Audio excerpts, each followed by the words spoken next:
Hello everyone, आज हम देखने वाले हैं NSAIDs, जो कि एक फार्मेकोलॉजी का एक इम्पॉर्टेंट टॉपिक है। NSAIDs का फुल फॉर्म क्या है?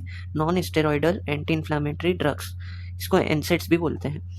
आइए आज इसकी डेफिनेशन, पाथवे और क्लासिफिकेशन से समझते हैं कि NSAIDs किस बेसिस पे काम करते हैं, क्या इफेक्ट करते हैं, क्या इसके यूज़ है। तो पहले इसकी डेफिनेशन देखते हैं। डेफिनेशन क्या कहती है?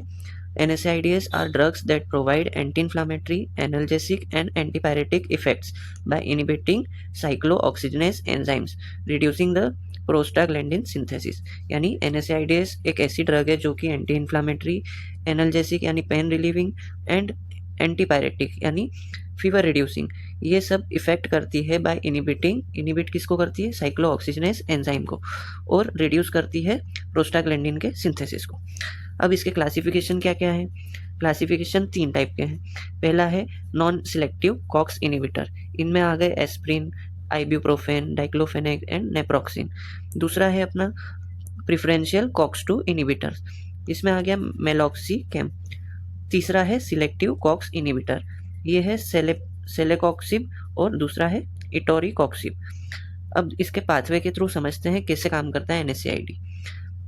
तो जैसा कि इस फ्लो चार्ट में दिख रहा है, पहले क्या एरिकनोइड एसिड से साइक्लोऑक्सीजनेस एंजाइम रिलीज होता है, जो कि 2 पार्ट में डिवाइड होता है, COX-1 और COX-2। COX-1 होता है कॉन्स्टिट्यूटिव और COX-2 होता है इंड्यूसिबल। COX-1 क्या काम करता है? ये प्रोड्यूस करता है प्रोस्टाग्लैंडिन्स, जो कि प्रोटेक्ट करते हैं गैस्ट्रिक म्यूकोसा को और मेंटेन करते हैं renal blood flow and platelet function. यानी COX-1 हमारी बॉडी के लिए अच्छा रहता है, क्योंकि ये प्रोटेक्ट करता है गैस्ट्रिक म्यूकोसा को और मेंटेन करता है रीनल ब्लड फ्लो को। बाकी दूसरा जो COX-2 होता है, वो क्या प्रोड्यूस करता है? प्रोस्टाग्लैंडिन्स प्रोड्यूस करता है, और वो मीडिएट करता है पेन, इन्फ्लेमेशन और फीवर को। तो जब हम NSAIDs देते हैं तो NSAIDs कॉक्स साइक्लोऑक्सीजनेस एंजाइम को इनिबिट करते हैं, जिसके द्वारा COX-1 और COX-2 दोनों इनिबिट हो जाते हैं और इनका प्रोडक्शन रुक जाता है, जिसके कारण प्रोस्टाग्लैंडिन्स का सिंथेसिस रिड्यूस हो जाता है। तो ये था कॉक्स पाथवे और मैकेनिज्म। अब NSAIDs एक्ट कैसे करते हैं? जैसा कि मैंने बताया, इनिबिट करते हैं COX-1 और COX-2 एंजाइम्स को, डिक्रीज करते हैं प्रोस्टाग्लैंडिन सिंथेसिस को, रिड्यूस करते हैं इन्फ्लामेशन, पेन सेंसेशन और lower fever through action on hypothalamus, यानी फीवर का रिडक्शन करते हैं। अब इसके यूजेस कहाँ कहाँ है NSAIDs का यूज़ होता है? तो पहला होता है फीवर में, हेडेक में, आर्थराइटिस की कंडीशन में, मस्क्यूलोस्केलेटल पेन में, डेंटल पेन में, डिसमेनोरिया में, पोस्ट ऑपरेटिव पेन में और इन्फ्लामेटरी डिसऑर्डर्स में।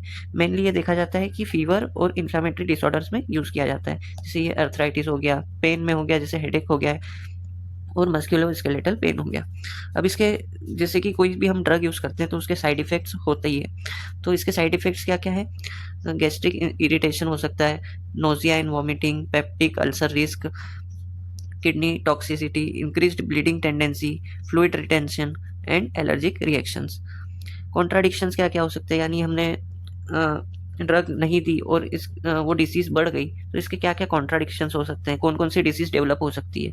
पेप्टिक अल्सर डिसीज़ डेवलप हो सकती है, सीवियर किडनी डिसीज़ हो सकती है, सीवियर लीवर डिसीज़ हो सकती है, ब्लीडिंग डिसऑर्डर्स हो सकते हैं, NSAIDs हाइपर सेंसिटिविटी हो सकती है, और सर्टन केस में लेट प्रेगनेंसी में इफेक्ट कर सकती है।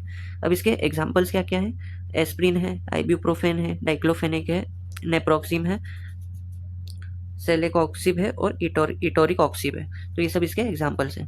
अब मेन बात क्या है?